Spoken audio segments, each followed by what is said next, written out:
देवशयनी एकादशी की व्रत कथा के बारे में। तो आज मैं आपको सुनाने वाली हूँ देवशयनी की एकादशी की व्रत कथा। चैनल पर नए आए हैं तो चैनल को प्लीज़ लाइक सब्सक्राइब जरूर कीजिएगा और एक प्यारा सा कमेंट जरूर छोड़ेगा। जय है श्री हरि विष्णु भगवान जी की जय। तो आइए कथा को शुरू करते हैं। धर्मराज युधिष्ठिर बोले, हे भगवान, आषाढ़ मास शुक्ल पक्ष की एकादशी का क्या नाम है और उस दिन कौन से देवता की पूजा होती है तथा उसकी विधि क्या है, सो मुझे विस्तार पूर्वक बताइए। श्री कृष्ण भगवान बोले, हे राजन, एक समय नारद जी ने ब्रह्मा जी से यही प्रश्न पूछा था। तब ब्रह्मा जी बोले, नारद, तुमने कलियुगी जीवों के उद्धार के लिए जो सबसे उत्तम प्रश्न किया है, क्योंकि एकादशी व्रत का सब व्रतों में श्रेष्ठ है। इसके व्रत से समस्त पाप नष्ट हो जाते हैं। इस एकादशी का नाम पदम है, जिसे देवशयनी एकादशी भी कहा जाता है। इसके व्रत करने से विष्णु भगवान जी प्रसन्न होते हैं। मैं यहाँ एक पौराणिक कथा कहता हूँ, तुम इसे ध्यानपूर्वक सुनो।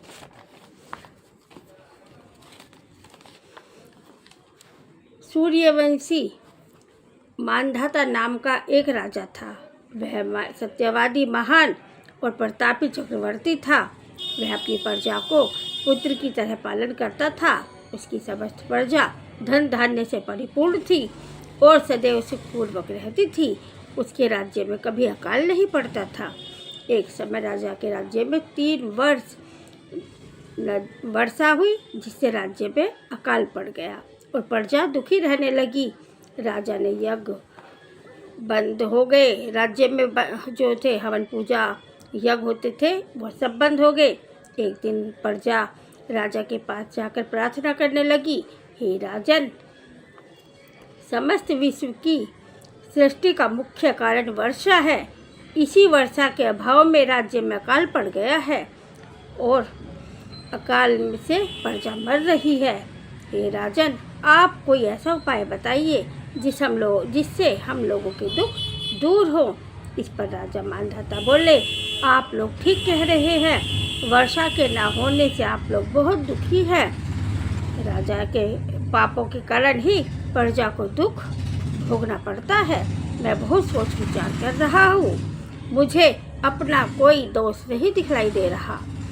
आप लोगों के दुख को दूर करने के लिए बहुत प्रयत्न कर रहा हूँ।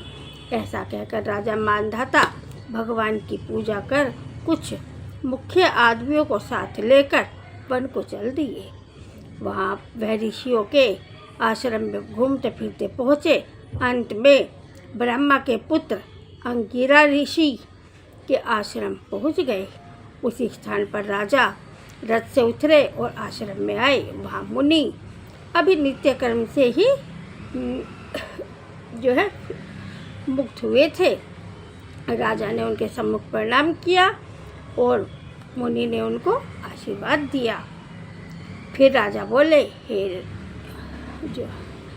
से बोले, हे राजन, आप कुशल पूर्वक हैं तथा आपकी प्रजा भी कुशल पूर्वक होगी।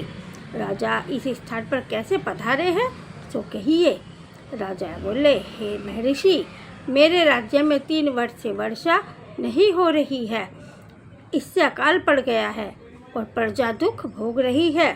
राजा के पापों के प्रभाव से ही राजा जो प्रजा है उसको कष्ट मिलता है, ऐसा शास्त्रों में लिखा गया है।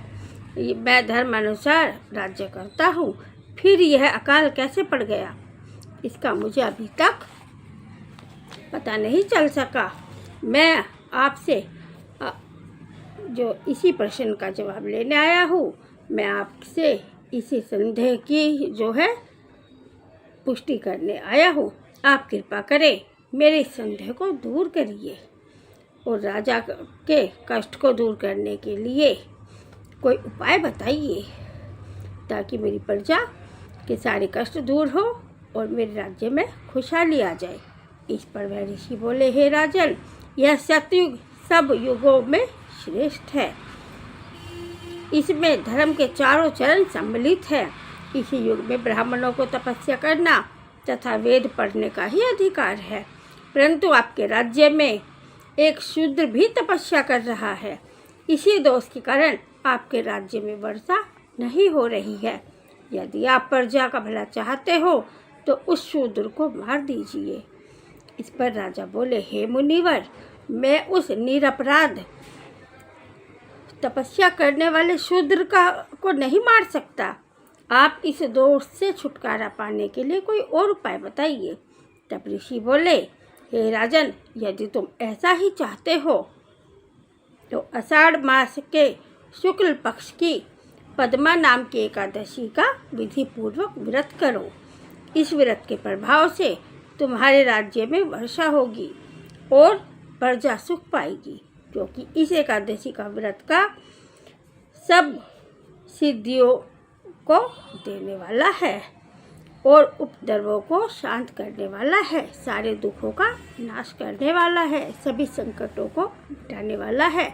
मुनि के इन वचनों को सुनकर राजा अपने नगर को वापस आ गए और विधि पूर्वक पद्मा एकादशी व्रत किया। उस व्रत के प्रभाव से राज्य में वर्षा हुई और मनुष्यों को सुख पहुंचा। इस एकादशी को देवनी एकादशी भी कहते हैं। इस व्रत के करने से विष्णु भगवान प्रसन्न होते हैं। अतः मोक्ष की इच्छा प्राप्त करने वाले मनुष्य को एकादशी का व्रत करना चाहिए। चतुर्मास्य व्रत भी इस एकादशी के व्रत से शुरू किया जाता है। कुंती पुत्र युधिष्ठिर बोले, हे भगवान, विष्णु भगवान का शयन व्रत किस प्रकार किया जाता है, सो सब कृपा पूर्वक कहिए। श्री कृष्ण बोले, राजन, अब मैं आपको विष्णु और शयन का व्रत कहता हूँ। अब आप ध्यान पूर्वक सुनिए। जब सूर्य नारायण कर्क राशि में स्थित हो तब विष्णु भगवान को शयन कराना चाहिए और सूर्य नारायण के तुला राशि में आने पर भगवान को उठाना चाहिए। लोंद यानी अधिक मास के आने पर भी विधि इसी प्रकार रहती है। इस विधि से अन्य देवताओं को शयन नहीं कराना चाहिए। आषाढ़ मास के शुक्ल पक्ष की एकादशी का विधि पूर्वक व्रत करना चाहिए। उस दिन विष्णु भगवान की प्रतिमा बनानी चाहिए और चतुर्मास व्रत नियम से करना चाहिए। फिर सफ़ेद वस्त्रों को धारण कराकर तकियादार शैया पर शयन कराना चाहिए। उनको धूप दीप नैवेद्य से पूजा करनी चाहिए। भगवान का पूजन शास्त्र ज्ञाता ब्राह्मणों के द्वारा कराना चाहिए। तत्पश्चात भगवान विष्णु को इस प्रकार स्तुति करनी चाहिए, हे भगवान, मैंने आपको शयन कराया है, आपके शयन से संपूर्ण विश्व सो जाता है।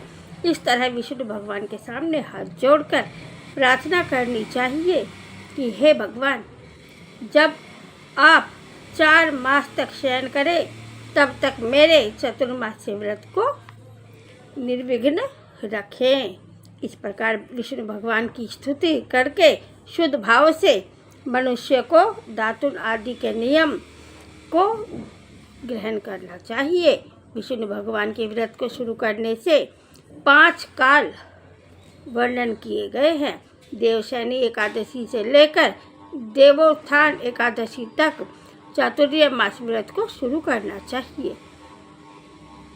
द्वादशी, पूर्णमासी, अष्टमी या संक्रांति को व्रत प्रारंभ करना चाहिए और कार्तिक मास के शुक्ल पक्ष की द्वादशी को समाप्त कर देना चाहिए। इसके व्रत से समस्त पाप नष्ट हो जाते हैं।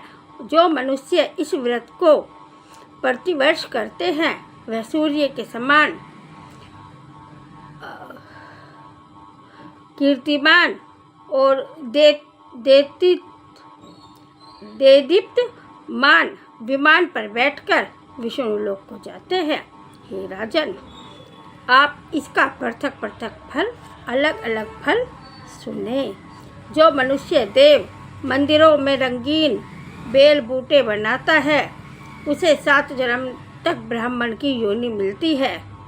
जो मनुष्य चातुर्य मास के दिनों में विष्णु भगवान को दही, दूध, घी, शहद और मिश्री के द्वारा स्नान कराता है वह वैभवशाली होकर सुख भोगता है।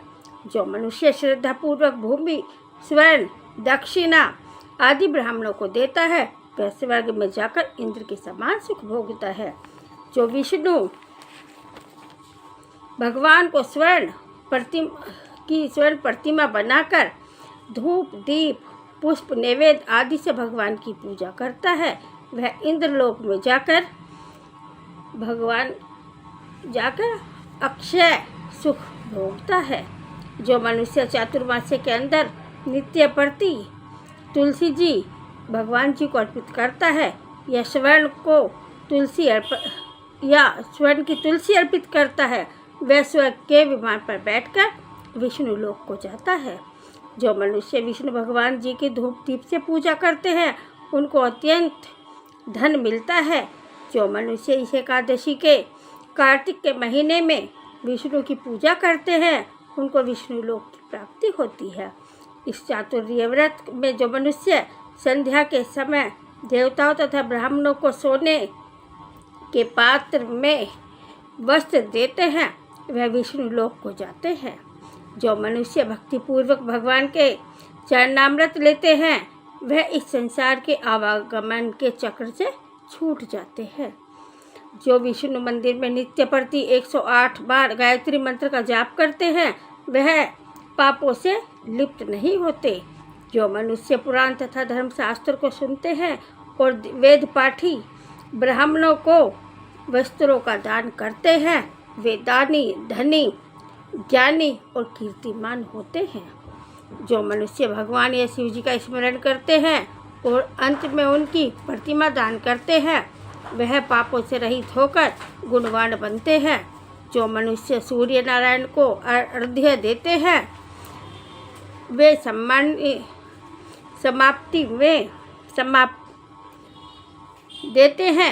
समाप्ति में गोदान करते हैं उनको पूरी आयु को स्वस्थ देह प्राप्त होती है तथा कीर्ति, धन और बल पाते हैं। चातुर्य मास में जो मनुष्य गायत्री मंत्र द्वारा तिल से होम करते हैं और चातुर्य मास समाप्त हो जाने पर तिल का दान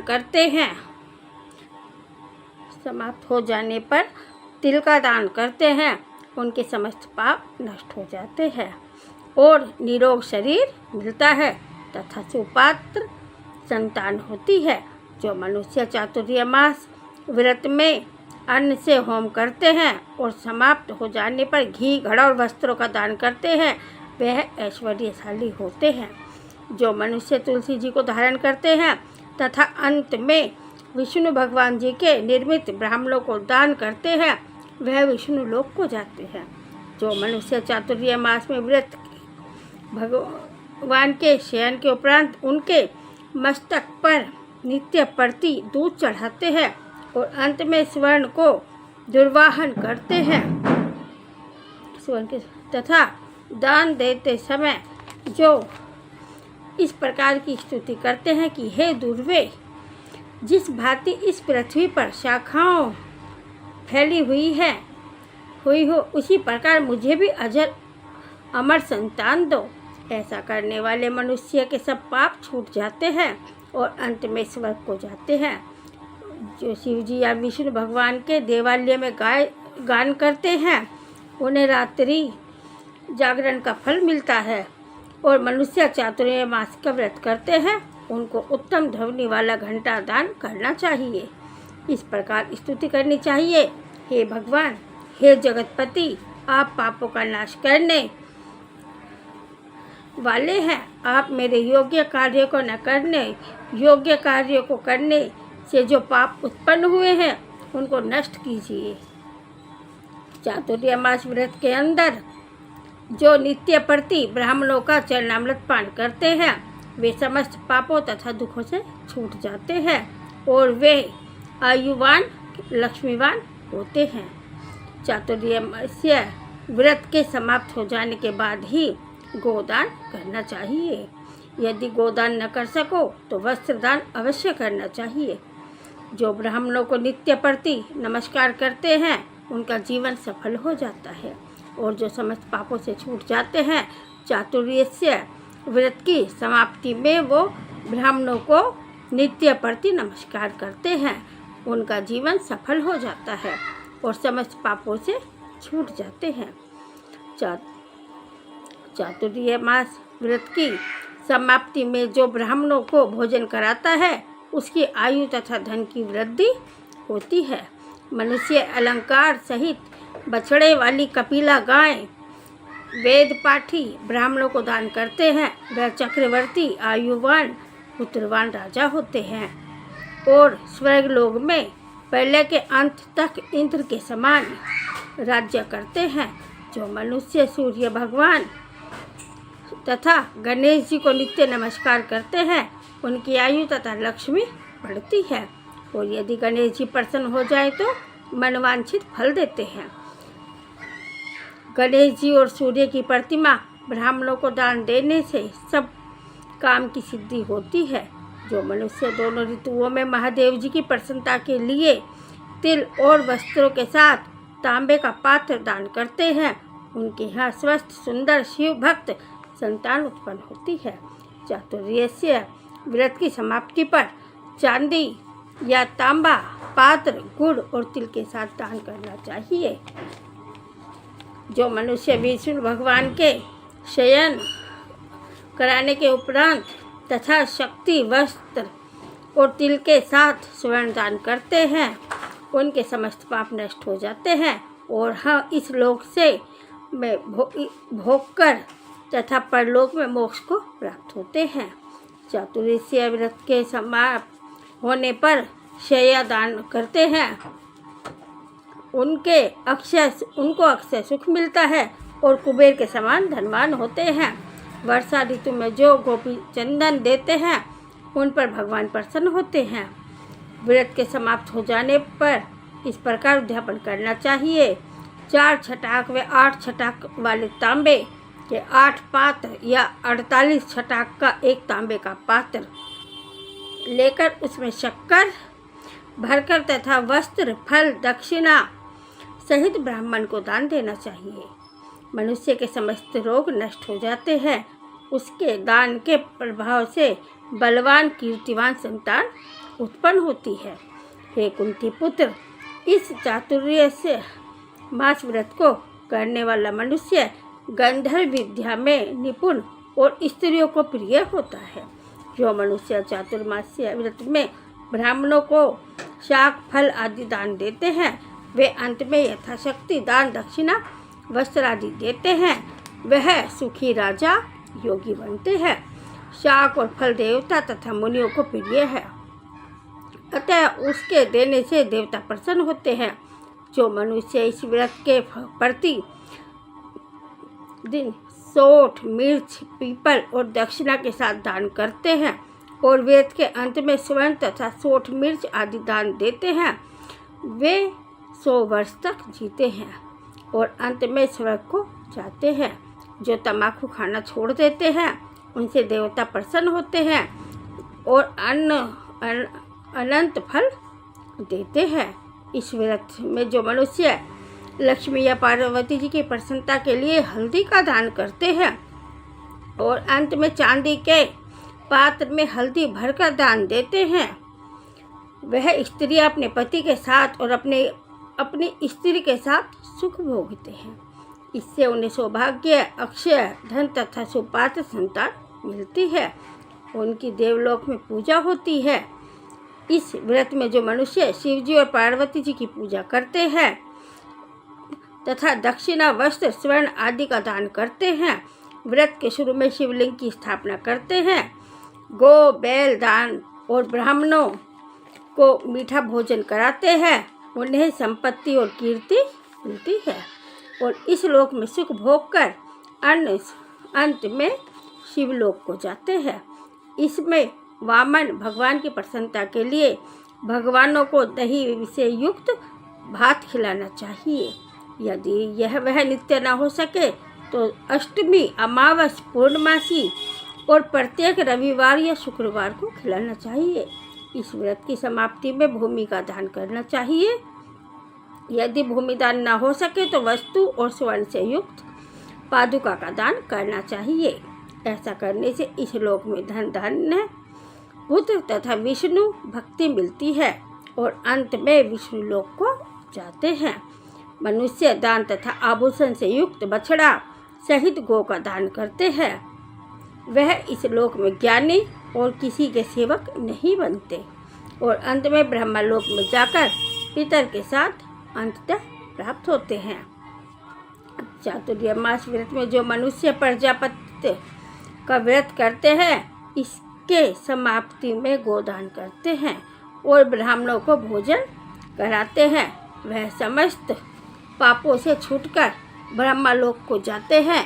इस व्रत में जो वस्त्र बैलों के साथ 8 हल दान करते हैं और शाक मूल फल आहार तथा पयो व्रत करते हैं, अंत में दूध वाली गोदान करते हैं।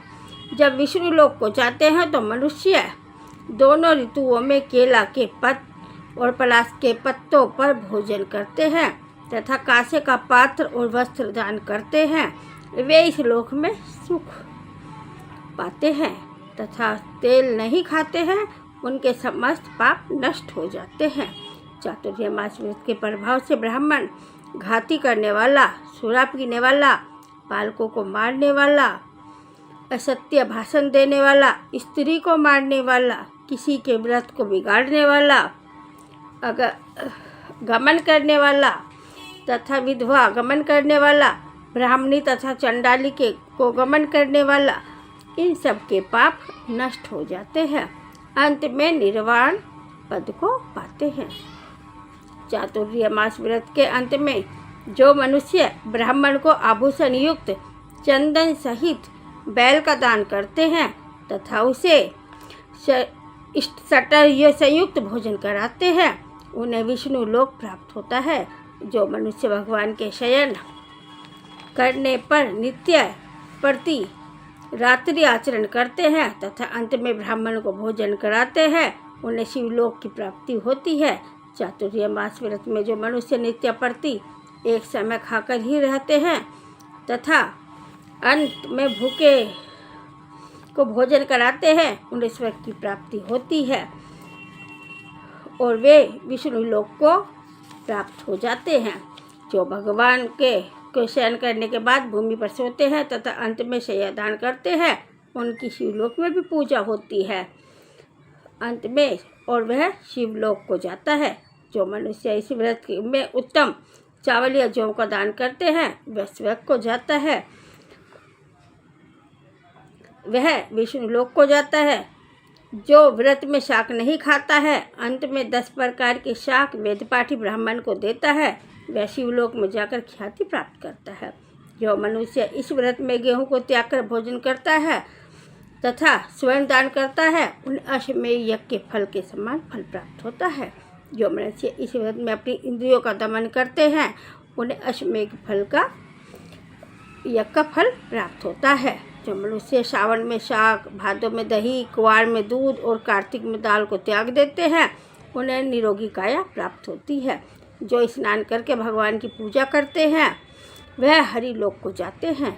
जो मनुष्य इस व्रत में मीठा, खट्टा, कड़वा पदार्थ को त्याग देता है, वह समस्त दुर्गुणों से छुटकारा पाकर स्वर्ग को जाता है।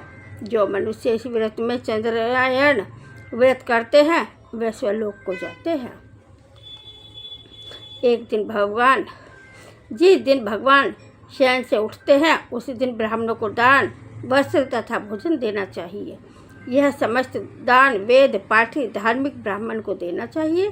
चोरी करने वाला, मद्यपान करने वाला तथा अधर्मी, शास्त्रों का निरादर करने वाला, झूठ बोलने वाला तथा बुराइयों को फैलाने, बुरे कार्य को करने वाले सब और दान न देने वाले पाप के भागीदार होते हैं और अंत में नरक को प्राप्त होते हैं। तो इसलिए हमें इस दिन जितना ज़्यादा हो सके पूजा पाठ और अच्छे कर्म करने चाहिए और लोगों को दान देना चाहिए। जो बेजुबान पशु पक्षी हैं, उनको भोजन कराना चाहिए, उनके लिए पानी की व्यवस्था करनी चाहिए। तो ये थी देवशैनी की कथा, देवशैनी की कथा। तो आप कैसी, जो मुझे आशा है कि आपको पसंद आई होगी। अगर तो चैनल पर नए आए हैं, चैनल को लाइक कीजिएगा, सब्सक्राइब कीजिएगा और एक प्यारा सा कमेंट कीजिएगा और हाइप ज़रूर कीजिए। ओम नमः भगवते वासुदेवाय, ओम नमः भगवते वासुदेवाय, ओम नमः भगवते वासुदेवाय। श्री हरि, जय श्री हरि, जय लक्ष्मी नारायण, जय लक्ष्मी नारायण।